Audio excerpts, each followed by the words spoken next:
Ya, pemirsa, kisah Mandala sesungguhnya lebih kompleks daripada sekedar soal sepatu yang kesempitan ya. Nah, kisah Mandala juga kemudian menarik perhatian banyak pihak termasuk tim reaksi cepat perlindungan perempuan dan anak atau TRC PPA Kalimantan Timur yang segera melakukan pendampingan. Nah, untuk mengetahui lebih detail terkait dengan perkembangan kasus ini, kita akan membahasnya bersama Ketua TRC PPA Kalimantan Timur, Ibu Rina Sainun. Selamat siang, Ibu Rina. Selamat siang. Iya, Assalamualaikum Ibu. warahmatullahi wabarakatuh. Waalaikumsalam warahmatullahi wabarakatuh. Ibu Rina, ini usai kasus ini ramai menarik perhatian publik.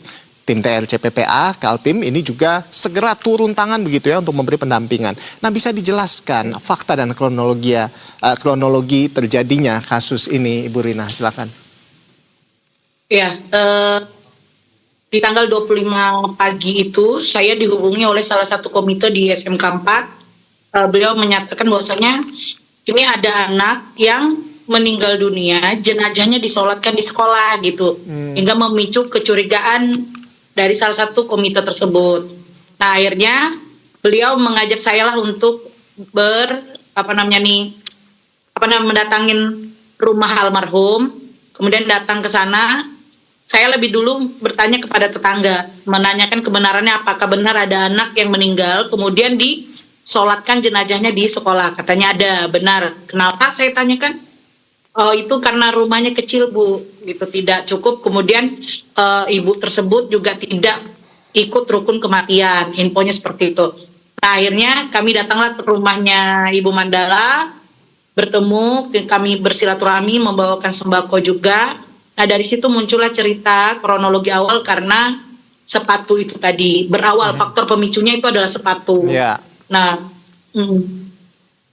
Okay. jadi saya tuh sempat mempertanyakan apakah si adik ini punya penyakit yang lain, asma, jantung, atau penyakit lainnya. Itu seperti apa? Nah, jawaban si ibunya tidak ada penyakit apapun, dan anak ini terlihat sehat-sehat saja. Termasuk saya tanyakan kepada tetangga sebelum meninggal, apakah anak ini terlihat sakit atau terlihat seperti apa. Jadi jawaban tetangga tidak ada sakit memang, cuma aktivitas anak ini adalah setelah selesai sekolah, dia di rumah untuk menungguin dua adiknya yang masih balita, karena ibunya harus berjualan keliling nih, ngasong risol, jual risol seperti Baik. itu. Ibu Rina, ini kan ada persoalan besar di balik kematian siswa SMK di Samarinda yang dibalut narasi sepatu kekecilan seperti itu. Nah, apakah kemiskinan dan akses kesehatan yang tidak merata ini bisa dibilang menjadi pemicunya? Dan apakah sebetulnya almarhumah Mandala ini sudah termasuk penerima manfaat dari pemerintah? Anda melihatnya seperti apa? Jadi infonya adalah si orang tuanya nih pendatang di tempat tersebut baru 7 bulan, sehingga tidak terdata di wilayah tersebut. Jadi tidak menerima bantuan dari pemerintah secara langsung, karena sebenarnya kalau kita lihat desilnya tuh masuk sebenarnya sebagai penerima manfaat. Nah, kalau dari sekolah malah anak ini ada beberapa kali mendapat bantuan memang dari sekolah seperti uang, kemudian juga mendapatkan satu kali diberikan sembako, uang jakat, dan juga bahkan sampai anak ini meninggal dunia pun mobil ambulan dan pemakaman dibantu oleh pihak sekolah. Baik, Bu Rina, kalau saya kembali lagi ke yang tadi terkait dengan kematian dari almarhum Mandala begitu. Nah, apakah ada kemungkinan, ini kan tadi katanya ini terlihat sehat-sehat saja begitu ya, sehat-sehat, lalu akhirnya dia magang 20 hari, berapa hari seperti itu tadi, dan akhirnya kakinya bengkak, tinggal di rumah begitu, lantas kemudian meninggal begitu. Apakah ada penyakit lain atau mungkin adalah masalah kesehatan mental seperti itu sampai menyebabkan meninggal, atau ada dugaan lain seperti apa Anda melihatnya? Kalau penyakit lain itu saya tanyakan, apakah pernah dibawa ke rumah sakit, apakah pernah ada penyakit lain? Tidak ada. Karena kan kalau untuk kita mengatakan penyakit lain kan harus berdasarkan rekam medis kan, yang sesuai. Nah, apa mungkin di dalam, luka begitu, ada tetanus atau seperti apa gitu, tidak ada ya? Lukanya itu tidak luka tapi bengkak. Oke, baik. Jadi berawalnya anak ini, jadi kan karena sepatunya itu kan dari kelas 1 dipakainya ukuran 43 sebenarnya. Nah, dia mengatakan ke teman-temannya, ada di chat teman-temannya itu, dia mengatakan sepertinya sepatuku ini udah kesempitan karena ukurannya 43. Nah kayaknya kakiku ini udah naik jadi ukuran 44 atau 45, itu yang dia sampaikan kepada temannya. Bahkan dia juga chat kepada gurunya, Bu, kakiku bengkaknya udah mulai turun, tapi nanti aku paksakan untuk turun sekolah tetap menggunakan sepatu itu. Tapi dia tidak mau bilang kepada bundanya karena tidak mau menyusahkan gitu. Ya. Nah, berawalnya itu bengkaknya itu di ujung jari. Info dari ibu kandungnya itu berawal dari jarinya bengkak, kemudian ditutupnya lah dengan bungkus buah yang berwarna pink. Oke. Nah, itu diselipkan di antara jari-jarinya supaya lembut dia melangkahnya. Memang pada terlihat dari luar sepatunya baik-baik saja, tapi di dalam itu alasnya udah nggak ada dan sobek. Kemudian bagian bawah itu bolong, bagian sininya itu udah robek sepatunya itu. Nah, jadi berawal dari situ bengkak dari ujung jari akhirnya naik ke sini, ke tapak kaki. Naik ke tapak kaki hingga akhirnya dia pinggangnya mulai sakit. Pinggang mulai sakit, akhirnya naik ke kepala. Bahkan dia sempat minta urut kepada ibunya ini tadi gitu. Sudah diurut akhirnya. Cuma permasalahannya adalah anak ini tidak dibawa ke dokter karena ada tunggakan dan denda BPJS. Semenjak ayahnya almarhum meninggal dunia, jadi tidak pernah lagi dibayar BPJS itu karena mandiri. Baik, jadi memang dimulai dari kaki yang bengkak seperti itu dan tidak ditangani secara medis, secara serius, akhirnya menjalar sampai di pinggang bahkan sampai ke kepala seperti itu, dan akhirnya almarhumah menghembuskan nafas terakhir seperti itu. Nah, itu kondisi badan bagaimana? Badannya itu semakin kurus akhirnya karena dia tidak makan. Tidak makan. Baik. Artinya memang karena kondisi ekonomi tidak ada biaya sama sekali sampai tidak makan seperti itu. Sang orang tua juga demikian karena ya masalah ekonomi seperti itu, Bu Rina. Iya, Mandala ini 5 saudara. Kakaknya juga di sekolah yang sama. Pada saat kami lihat itu sepatu kakaknya juga membuka. Suatu kakaknya itu. Dia punya adik 1 sekolah SD dan yang 2 lagi umur 5 tahun dan umur 3 tahun. Nah, menurut tetangga di sana seringkali memang mereka itu makannya sehari sekali. Kadang tetangga yang kalau ada masak lebih dikasih. Gitu. Nah, bahkan pada saat kami membawakan beras, salah satu anaknya yang usia 5 tahun ngomong, beras banyak, jadi bisa puas dong makan gitu. Itu kayak udah mau netes air mata saya mendengar anak kecil itu ngomong begitu gitu. Tapi kalau dari pantauan Anda, Ibu Rina begitu, ini apakah memang benar ibunda dari almarhumah ini memang tidak sanggup membeli sepatu pada saat itu? Kondisinya yang beliau ceritakan memang tidak sanggup membeli sepatu.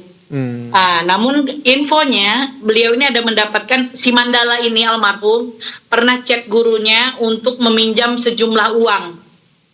Kemudian gurunya ada memberikan pinjaman tersebut diambil oleh ibunya ke sekolah. Nah, infonya si Mandala itu ngechat untuk berobat alternatif. Tapi yang terjadi menurut ibunya uang itu adalah untuk membayar sewa rumah karena ibunya sudah ditagih oleh yang memiliki rumah gitu. Tapi tidak dipergunakan untuk berobat justru dan tidak dipergunakan untuk membeli sepatu. Baik.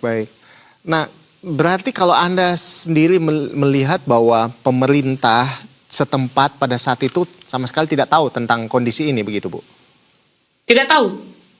Tidak tahu dan kondisi yang ada terhadap anak ini. Itulah kenapa saya sampaikan bahwasanya adanya paguyuban, adanya komite, itu harusnya didata anak-anak yang memang di sekolah, di kelas mereka tidak mampu.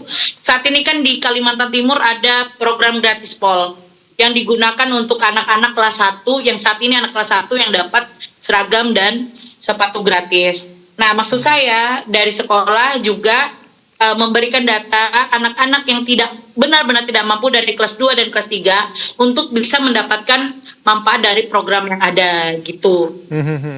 Baik. Penting data, termasuk RT nih, RT. Memang ibunya Mandala ini kan tidak terdaftar sebagai warga sana karena tidak memiliki KTP.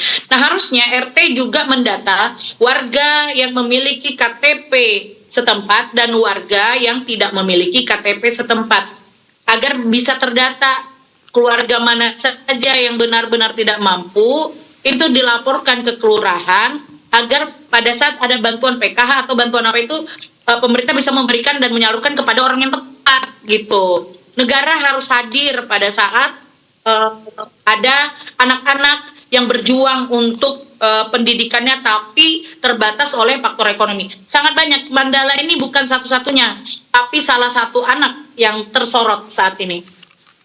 Baik, jadi dari Anda memang sebaiknya bahwa pemerintah dalam hal ini, pemerintah setempat memang harus berperan lebih aktif begitu ya. Sekalipun memang bahwa ternyata memang mereka keluarga ini adalah pendatang baru begitu ya. Kalau tadi kalau tidak salah baru 7 bulan seperti itu di sana. Dan ya sekalipun demikian pemerintah setempat harusnya lebih proaktif seperti itu ya Bu ya. Baik, nah kalau... Benar, dan juga gini, kenapa? Silakan. Dan juga orang tua, seperti orang tua Mandala ini kan tertutup. Dia meyakinkan anaknya untuk tidak membuka kesusahan kita kepada orang lain.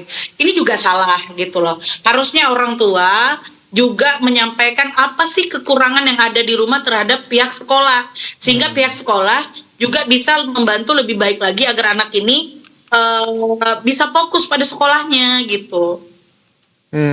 Baik. Komunikasi intinya antara orang tua dan guru. Ya, baik. Jadi harusnya lebih terbuka begitu ya, lebih bisa bercerita terkait dengan kondisi sebetulnya agar memang setidaknya pihak-pihak seperti sekolah atau pemerintah daerah, pemerintah setempat ini bisa turut ambil bagian begitu dalam membantu agar kondisi ini bisa menjadi lebih baik. Nah, kalau dari TRC PPA Kalimantan Timur sendiri, dari Anda Bu, ini lantas apa masukan bagi pemerintah dan juga pesan kepada masyarakat yang terrefleksi dari kasus ini? Ya, dari kasus ini kan kita semua harus belajar, termasuk saya sendiri, bukan hanya pemerintah, dinas pendidikan, dinas perlindungan perempuan dan anak, semua, termasuk tetangga-tetangga yang ada, untuk kita bisa lebih aware lagi terhadap anak-anak yang ada, untuk mereka bisa mendapatkan hak pendidikannya, kesejahteraannya dengan lebih baik lagi. Pemerintah harus fokus untuk memberikan data masyarakat mana saja sih yang masuk desil 1, desil 2, dan kemudian kepada masyarakat nih, tanpa tetangga kita meminta kan kita bisa melihat kehidupannya sehari-hari, gitu loh. Dan ini juga jadi penyesalan saya gitu. Biasanya kami TRC PPA itu berkeliling di setiap kelurahan untuk mencari warga-warga yang memang tidak mampu, terutama dalam hal pendidikan. Apa masalah mereka kami bisa membantu, dan ini juga menjadi penyesalan kami gitu. Karena kami terlambat mengetahui ada anak yang tidak memiliki sepatu yang pantas untuk bisa bersekolah. Bu Rina, ini memang sangat miris begitu ya, gara-gara tidak punya dana, masalah ekonomi, kemiskinan ekstrim, tidak bisa beli sepatu, berujung menimbulkan masalah pada kaki dan tubuh sampai akhirnya meninggal dunia. Ibu Rina, kita sama-sama sepakat bahwa kita ingin kasus ini tidak kembali terjadi, dan kita berharap masukan dari Ibu Rina Zainun tadi juga bisa menjadi masukan berarti dan bisa diterapkan begitu oleh pemerintah daerah. Baik, terima kasih kepada Ketua TRC PPA Kalimantan Timur, Ibu Rina Zainun, sudah bergabung bersama kami di Berita Satu Siang. Selamat siang. Selamat siang. Kita ke informasi berikutnya.